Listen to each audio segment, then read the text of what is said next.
Muy buenos días, queridísima familia de Dios. Un saludo muy especial. Bienvenidos todos una vez más a esta meditación y oración del Evangelio del día sábado. Pues gracias por estar presentes como siempre. Pues bienvenidos por primera vez los que se vinculan al canal. Todos unidos como hermanos, les damos la más cordial bienvenida y oramos por ustedes y oramos todos como una gran familia de Dios. Vamos a colocarnos en la presencia del Señor en el nombre del Padre, del Hijo y del Espíritu Santo. Amén. Dios Padre de amor, queremos darte gracias una vez más por este nuevo día que nos amanece, por tu palabra, porque estamos a los pies de tu palabra, Señor, unidos como hermanos, invocando tu santa presencia. Te queremos pedir perdón, como siempre, por todas nuestras culpas y pecados. Reconocemos todos los días que pecamos contra ti. Estamos en este cuerpo que nos hace caer, Señor. Estamos de continuo inclinados al pecado, a la vanidad, a la soberbia, al orgullo, a tantas cosas con las que te ofendemos, sobre todo pecados de omisión, juzgando a los demás también y faltos de misericordia para juzgar a nuestros hermanos. Te pedimos perdón, Señor, porque hemos sido soberbios y ambiciosos. Perdónanos, mi amado Jesús. Y también te queremos pedir hoy, una vez más, que nos regales la unción de tu Santo Espíritu. Ven, Espíritu Santo de Dios, ven Paráclito, ven y penetra en nuestros corazones. Llénanos del fuego de tu amor. Ven, ilumínanos hoy con esta palabra. Regálanos el don del discernimiento y de la sabiduría, porque nosotros no sabemos orar como es debido, mas tú acudes a nosotros con gemidos inefables. Ven, Santo Espíritu de Dios, y llénanos de ti. Quédate a morar en esta casa, que es nuestro corazón. Ven y dirige nuestros pasos. Ven a levantar al caído. Ven, Espíritu Santo de Dios, a alegrar al que está triste. Ven, Espíritu Santo, a dirigir al extraviado. Ven, Espíritu Santo de Dios, a consolar al que está en duelo. Todo esto, Padre Santo, lo pedimos en el nombre de Jesús y por la intercesión de la Santísima Virgen María. Amén y amén. Pues muchas gracias, mis queridos hermanos, por estar presentes. Vamos entonces de lleno con las lecturas de este día. Primera lectura tomada de la profecía de Amós, en el capítulo 9, en esta oportunidad, versos 11 al 15. Esto dice el Señor: Aquel día levantaré la cabaña caída de David, repararé sus brechas, restauraré sus ruinas y las reconstruiré como antaño, para que posean el resto de Edom y todas las naciones sobre las cuales fue invocado mi nombre, oráculo del Señor que hace todo esto. Vienen días, oráculo del Señor, cuando se encontrarán el que ara con el que ciega, y el que pisa la uva con quien esparce la semilla. Las montañas destilarán mosto y las colinas se derretirán. Repartiré a los desterrados de mi pueblo Israel. Ellos reconstruirán ciudades derruidas y las habitarán, plantarán viñas y beberán su vino. Cultivarán huertos y comerán sus frutos. Yo los plantaré en su tierra, que yo les había dado, y ya no serán arrancados de ella, dice el Señor tu Dios. Palabra de Dios, te alabamos, Señor. Creo, mis queridos hermanos, que esta palabra de Dios es una palabra llena de esperanza, es una palabra que nos tiene que llenar el corazón de muchísima alegría. Pero esta palabra tiene varias interpretaciones. La primera interpretación de ellas es una interpretación histórica. Recordemos que el profeta Amós estaba en el tiempo de la caída de Jerusalén, cuando fueron desterrados para ser cautivos allí en Babilonia y estaban en una situación dramática, explotados, lejos de su tierra. En fin, habían perdido todo lo que en tiempo antiguo el Señor les había regalado por medio de las promesas que había hecho y por medio de personas que habían creído en Dios y que habían permanecido fieles a su llamado, pero que luego pecaron y perdieron todas estas, dádivas que ellos tenían. Bien, pues el profeta Amós, después de exhortar al pueblo, que lo hemos leído en todos estos días, pues le dice: van a venir días donde el Señor va a devolver las viñas, donde se van a encontrar el sembrador con el que ciega. Como quien dice, va a ser un tiempo que parece que no pasará. Esto tiene que ver con una realidad que vivió el pueblo de Jerusalén, que vivió el pueblo en el caso de Nehemías y de Esdras, cuando fueron a reconstruir el templo y la ciudad, y empezaron realmente a reconstruir el templo y empezaron de nuevo a plantar viñas y de nuevo volvieron a liberarse. Bajo el mandato del rey Ciro tuvieron la oportunidad de hacerlo. Pues bien, ese es un hecho histórico, pero hay otro hecho que tiene que ver con nosotros. Nosotros, los que hemos vivido momentos difíciles en nuestra propia vida, si nos acogemos al Señor, también tendremos momentos de bonanza y de paz en nuestra vida, en nuestras familias y en nuestro corazón. Esto es una realidad para todos nosotros. Vuelvo a repetir, yo mismo lo he comprobado que el Señor me ha levantado del hoyo más profundo donde había caído y me ha restaurado la vida de mi familia y tantas cosas que el Señor nos ha regalado. Es una manera también de interpretar cuando el Señor regala a nuestra vida una restauración de lo que perdimos por causa de nuestro pecado. Allí también podemos interpretar la palabra de Dios de esta manera. Pero una tercera manera es refiriéndose a la eternidad, a la pérdida del estatus de eternidad que nosotros teníamos cuando estábamos con Dios, cuando hizo nuestros padres Adán y Eva, que cayeron y que cayeron en un estado de muerte. Cuando nosotros descubrimos que nuestro cuerpo está en un estado, digamos, de caída, sabemos que sufrimos en este mundo, sufrimos traiciones, sufrimos dolores, sufrimos malos olores, sufrimos cansancio, falta de memoria, sufrimos tantas cosas en nuestra vida que por más de que seamos muy santos en este mundo, tenemos un sufrimiento que es el sufrimiento de la caída. Eso es una realidad, pero recuperaremos el estatus de la eternidad cuando entremos en el cielo por gracia de nuestro Señor Jesucristo, precisamente porque Él ha abierto las puertas del cielo para cada uno de nosotros para restaurarnos ese estatus salvífico que teníamos antes de la caída de nuestros padres. Son tres maneras de interpretarlo y las tres son absolutamente valederas. Y las tres nos tienen que traer esperanza a nuestra vida. Aquella persona que está en un estado de enfermedad, aquella persona que está en un estado de ruina, de separación de su hogar, ten la plena seguridad que si tú sigues al Señor con todo tu corazón, con todas tus fuerzas, con toda tu alma, te aseguro que el Señor va a restaurar tu vida. Yo soy testigo de esto. Y no solamente testigo yo, sino cientos de miles de personas a lo largo de toda la historia que han sido testigos de cómo el Señor restaura la vida de una persona. Por eso, esta profecía de Amós es tan bonita y tan esperanzadora para cada uno de nosotros. Vamos con la lectura del Salmo de este día, que va a ser tomado del Salmo 84, y vamos a responder: Dios anuncia la paz a su pueblo. Dios anuncia la paz a su pueblo. Voy a escuchar lo que dice el Señor. Dios anuncia la paz a su pueblo y a sus enemigos y a los que se convierten de corazón. Dios anuncia la paz a su pueblo. La misericordia y la fidelidad se encuentran, la justicia y la paz se besan. La fidelidad brota de la tierra y la justicia mira desde el cielo. Dios anuncia la paz a su pueblo. El Señor nos dará la lluvia y nuestra tierra dará su fruto. La justicia marchará ante Él y sus pasos señalarán el camino. Dios anuncia la paz a su pueblo. Gloria al Padre, al Hijo y al Espíritu Santo, como era en el principio, es ahora y siempre, por los siglos de los siglos. Amén. Pues mis queridos hermanos, este salmo es el que nos habla de que tenemos que escuchar lo que dice el Señor. Hay que sentarnos, hay que detenernos a ver qué es lo que dice el Señor. Por eso comienza diciendo: voy a escuchar lo que dice el Señor. No tenemos tiempo para escuchar la voz de Dios. Vivimos corriendo. Nos falta tiempo para la oración. Nos falta tiempo para entrar en la presencia de Dios, esperar sus promesas, acogernos a Él, postrar nuestro corazón con humildad delante de su presencia, pidiéndole perdón. De hecho, hasta en estos mismos videos uno se da cuenta que la gente comienza a ver los videos, los ve 5 minutos, 10 minutos, va escuchando la palabra de Dios y ahí mismo los eyecta porque no tiene tiempo, porque hay que correr. Nosotros no podemos entonces madrugar 10 minutos más temprano para poder hacer una buena oración, para poder escuchar las palabras de esperanza del Señor. Mira cómo comienza, dice: voy a escuchar lo que dice el Señor. Qué bueno que podamos entrar en la escucha de la palabra de Dios. Y dice esa palabra: Dios anuncia la paz a su pueblo y a sus amigos y a los que se convierten de corazón. Aquí está el centro de este mensaje. Es convertirnos de corazón. ¿Y qué es convertirse? Convertirse es un giro de 180 grados, no es de 360 porque es volver al mismo punto. Aunque hay personas que giran 360, van en los 180 y muy bien, vamos convertidos, pero luego volvemos otra vez a las mismas andanzas, entonces ahí sí giramos los 360 para volver a quedar en el mismo punto. No.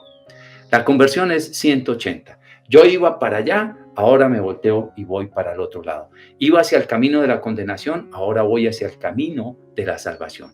¿Y cómo comienza el camino de la salvación? Comienza con el arrepentimiento, con la conversión de corazón. Es una decisión radical de decir: yo voy a cambiar, mi vida va a cambiar. Desde hoy en adelante yo me levanto en fe y voy a pedir a Dios que me regale la gracia de la conversión. Eso es lo que debemos hacer todos nosotros. Y entonces, cuando ya tomamos esa decisión radical en nuestro corazón de la conversión, Pues mira lo que sigue, dice la misericordia y la fidelidad se encuentran. Entonces, ahora sí, se encuentra la misericordia de Dios porque perdona nuestros pecados, porque ya decidimos cambiar. Pero además la fidelidad, porque Dios es fiel para cumplir sus promesas de que ha venido para salvarnos a cada uno de nosotros. La fidelidad brota de la tierra. De allí brotó nuestro Señor Jesucristo, que es la fidelidad hecha hombre, es Dios hecho hombre. Y la justicia mira desde el cielo, la justicia de nuestro Padre Celestial. Y entonces culmina diciendo, el Señor nos dará la lluvia y nuestra tierra dará su fruto, en todos los aspectos. ¿Cuál tierra? La tierra que sembramos, pero la tierra de nuestra vida, de nuestro corazón, nuestra carne. Nosotros hemos sido hechos de tierra. Por eso nosotros comenzamos a dar frutos espirituales para Dios. Por eso el Señor da la lluvia, que también es la simbología del Espíritu Santo, para que nosotros podamos dar ese fruto que espera de nosotros el Señor. La justicia marchará ante Él y sus pasos señalarán el camino. Es decir, ya nos metemos en el camino de Cristo, que es el justo Hijo de Dios, y Él es el camino, la verdad y la vida. Y por ahí comenzamos a caminar. Todo esto le dice el salmista a Dios, que es la verdad de la conversión, del regalo más hermoso que Dios nos hace de la salvación. Vamos con la lectura del Santo Evangelio de este día. Estamos leyendo el Evangelio según San Mateo en el capítulo 9, versos 14 al 17. En aquel tiempo, los discípulos de Juan se acercan a Jesús preguntándole, ¿por qué nosotros y los fariseos ayunamos a menudo y en cambio tus discípulos no ayunan? Jesús les dijo, ¿es que pueden guardar luto los amigos del esposo mientras el esposo está con ellos? Llegarán días en que les arrebatarán al esposo, entonces ayunarán. Nadie echa un remiendo de paño sin remojar a un manto pesado, porque la pieza tira del manto y deja un roto peor. Tampoco se echa vino nuevo en odres viejos, porque revientan los odres, se derrama el vino y los odres se estropean. El vino nuevo se echa en odres nuevos, y así las dos cosas se conservan. Palabra del Señor, gloria a ti, Señor Jesús. Voy a comenzar por el final. Dice, el vino nuevo se echa en odres nuevos y así las dos cosas se conservan. ¿Qué quiere decir? Hemos tomado la decisión de transformar nuestra vida, de recibir el Evangelio, de cambiar nuestra vida, pero seguimos con las andanzas viejas, con la prostitución, con la mentira, con el orgullo. Pues no se puede, se rompe. Es decir, no hay congruencia, no hay coherencia en nuestra vida. Dice por allá San Pablo, en mi interior me gusta la ley de Dios, en el capítulo 7 de la carta a los Romanos. Pero veo en mí algo que se opone a mi capacidad de razonar. Es la ley del pecado que está en mí y que me tiene preso. Pues solamente le pide a Dios que lo libre de esa situación. Y Él es el que nos puede librar. Pero claro, nosotros queremos cambiar y queremos aceptar la palabra de Dios, pero tenemos que ser congruentes con lo que estamos recibiendo de palabra de Dios. De lo contrario, se rompe nuestra vida. Hay como esa incoherencia. Hay esa reactancia, que es rechazar aquello que te dice una cosa pero te hace otra, ¿no? Es algo que no es congruente ni es coherente a la luz de nuestros ojos y de los ojos de cualquiera. Por eso no podemos permanecer en pie con una conversión si nuestro corazón empezó a ser converso, pero nuestras obras siguen de lleno en el pecado. No pueden estar permanentemente esas dos cosas. Por eso el vino nuevo se echa en odres nuevos. Recibo el Evangelio, pero me convierto. Camino hacia la luz de la verdad. Emprendo el camino de la violencia. ¿Cuál violencia? De hacer violencia a mí mismo. Porque claro, el vicio me tiene atado y tengo que violentarme para morir a ese vicio. Por eso decía San Pablo, es que castigo y le doy duro a mi propio cuerpo, no hay sea que después de ayudar a tantos, yo mismo quede descalificado. Así que quise comenzar por esta última parte. Pero comienza el texto hablando de los discípulos de Juan que se acercan a Jesús y le dicen, ¿por qué tus discípulos no ayunan? En cambio nosotros, los discípulos de Juan y los fariseos, ayunamos con frecuencia. Entonces, uniendo esta palabra a la que leímos de ayer, donde el Señor dice, misericordia quiero que no sacrificios, en este sentido como que el Señor les aclara esto. Dice, ¿acaso pueden ayunar los invitados a la fiesta cuando el novio está con ellos? Llegará el momento en que el novio se vaya, entonces sí ayunarán. Es decir, mientras tú estés con el Señor, mientras estés con un corazón convertido, mientras estés obrando el bien, mientras estés recibiendo el mensaje de la palabra de Dios y lo estés aplicando a tu vida, no tienes necesidad de estar haciendo una gran cantidad de sacrificios. Ahora, hay personas que hacen sacrificios que ya son conversos, que son personas de mucha oración, de mucha profundidad, y ofrecen sacrificios por la conversión de los demás. Eso es absolutamente válido. Eso está correcto y está claro, es válido. Pero hay personas que pues hacen solamente sacrificios, pero no cambian su vida. Y ofrecen una cantidad de ayunos, pero siguen mintiendo. Ofrecen una cantidad de rezos, de sacrificios, de horas santas, de una gran cantidad de cosas, pero siguen explotando a los pobres, siguen exprimiendo a los empleados, siguen sin pagarle las prestaciones sociales a sus empleados, siguen siendo injustos, siguen siendo con fornicación, siguen estando con pereza, siguen estando con ambición económica. ¿De qué sirve tanto sacrificio? No sirve de absolutamente nada. ¿Por qué? ¿Por qué no sirve ese sacrificio? Pues sencillamente porque creen que están haciendo el bien, pero no lo están haciendo. Están obrando el mal, están diciendo el bien y haciendo cosas externas que no convierten a nadie. Lo que nosotros necesitamos hacer son obras concretas de conversión en nuestra propia vida. Entonces, llega el momento en el que al novio se lo llevan. ¿Y cuándo es ese momento? Cuando hemos cometido pecado mortal, cuando hemos estado en una situación verdaderamente aparatosa por haber pecado en nuestra vida. Ahí sí tenemos que empezar a hacer sacrificios de doblegar nuestra vida delante de Dios para pedirle perdón con el deseo de cambio. No solamente doblegar nuestro corazón porque sí, entonces el Señor viene y nos perdona y ahí volvemos otra vez a las andanzas viejas. No, nosotros necesitamos tener un proceso de transformación real. Pero la salvación no viene de los muchos rezos, ni de los muchos golpes, ni de estar rezando tantas cosas arrodillados en frijoles o quién sabe qué cosas. No, no depende de eso la salvación. Yo veo que hay mucha gente inclinada a una cantidad de reglitas de esta naturaleza. Claro, a mí no me corresponde juzgar a nadie ni a nada. Solamente Dios lo juzgará. Pero Dios no quiere que nosotros vivamos en esclavitudes de sacrificios, pero con un corazón que no está convertido. Vamos a suponer, voy a poner este ejemplo que me parece que es claro.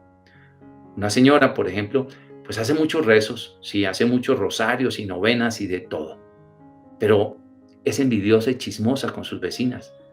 Es envidiosa o maltrata a sus hijos, o es una persona que vive en la pereza permanentemente. ¿De qué le sirven tanto esos rezos? Dime, ¿de qué le sirven? Ahora bien, los rezos no son malos, son buenos, claro que sí, pero los rezos deben ir acompañados de una vida congruente con el rezo que nosotros hacemos. Yo puedo ser una persona pacífica, yo puedo ser una persona justa con mis empleados o con mis patrones, una persona honesta, limpia, una persona que ayudo, que visito enfermos. Perfecto, lo puedo hacer muy bien y además ofrecerle al Señor las oraciones porque lo recibo en mi corazón. Esto es parte de lo que hablo en mi libro Fe para mover montañas cuando hablo de la fe de prácticas religiosas.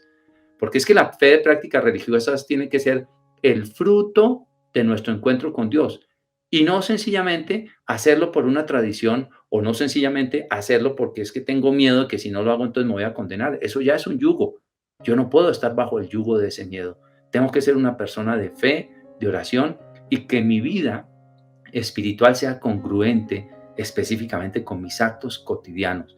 Debo ser una persona prudente, silenciosa, no murmurar, no juzgar, no estar volcado a los vicios, morir a la pereza, dominar mi cuerpo en la castidad, en todos los aspectos. Y entonces sí los rezos cobrarán un valor verdaderamente grande delante de la vida de nuestro Padre Celestial y de todos los cristianos que escuchan nuestra vida de testimonio.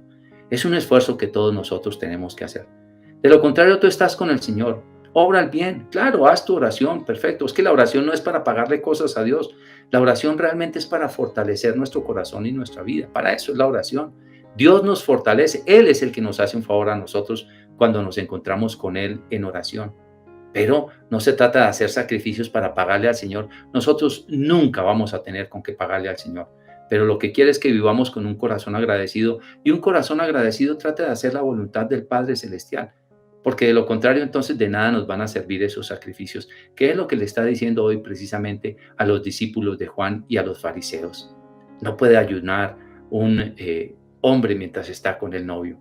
Porque es como un remiendo nuevo en un vestido viejo, se desgarra. Es decir, es como no sé, es tener un aspecto de miedo, lo hago por miedo, entonces no estoy convertido, entonces no me sentí perdonado. Entonces sigo haciendo las oraciones por miedo y por angustia y porque hay que hacerlo. pues entonces no me sentí perdonado por Dios, no estoy creyendo en lo que Dios me está dando. En ese sentido estoy pecando. ¿Y de qué estoy pecando? De desconfianza. Estoy pecando creyendo que es con mis fuerzas con las que yo me salvo. No, no es con mis fuerzas, es con las fuerzas del Señor. Él es el que nos salva a nosotros. Por supuesto que nosotros nos tenemos que prestar para esta salvación. Padre de amor, te damos gracias por tu bendita palabra. Te alabamos y te bendecimos. Ayúdanos, Señor, a vivir con alegría, con desprendimiento, con sencillez, con gozo en el corazón. No queremos tener cargas ni imponerle cargas a nadie, porque tú no quieres que nosotros llevemos cargas, Señor. Llegará el momento en que necesitemos ayunar por un pecado, por una alianza, por un dolor muy profundo que tengamos en el corazón. Pero nuestra vida cotidiana, Señor, debe estar con la alegría de los hijos de Dios, viviendo cerca de ti. Todo esto, Padre Santo, te lo pedimos en el nombre de Jesús y por la intercesión de la Santísima Virgen María. Amén y amén. Pues muchas gracias, mis queridos hermanos, por haber estado presentes. Los invito a que compartan este video, a que se suscriban al canal y activen la campanita para que les lleguen las notificaciones de los nuevos videos que voy subiendo. Dios los bendiga y si Dios quiere, nos vemos mañana en una nueva emisión. Chao, chao.